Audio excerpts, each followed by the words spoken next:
The PET-CT imaging study we did was of I-124 labeled AT-01, and it's the phase 1/2 study that we did here at UT Medical Center in Knoxville.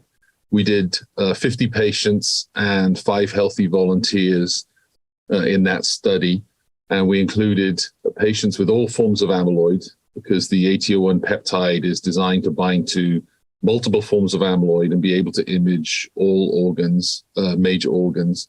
And so we recruited as many people as we could with these diverse forms. Of the 50 patients we recruited, 48 of those patients showed uptake of AT-01 in at least one organ or tissue. So that gave us 96% patient-based sensitivity. Included in that cohort of 50, we had 25 AL patients and 20 ATTR patients. And in those patients, we were interested in sort of all organs, but notably in the TTR patients, we were interested in cardiac uptake. And so the way we designed the trial, we looked at the patient's medical records to assess whether these patients had cardiac involvement based on their clinical picture and the physicians who were treating them and what they suspected. And then the goal of the study was to demonstrate that there was AT-01 uptake actually in the heart of those patients who were known to have it. And in the ATTR patients, there were 11 who were known to have cardiac amyloidosis.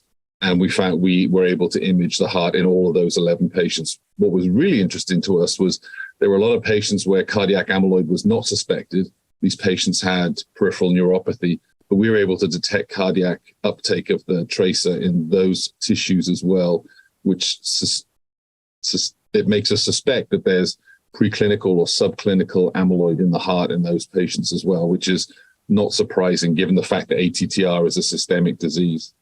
With respect to the AL patients and the heart in particular, we had 14 patients who had known cardiac involvement, and we were able to image the heart in 13 of those patients. The one patient that we were unable to see cardiac uptake was a patient upon diagnosis. They had an intraventricular septal thickness of 17 millimeters and an NT-proBNP, which is a biomarker for cardiac dysfunction, of about 8,000.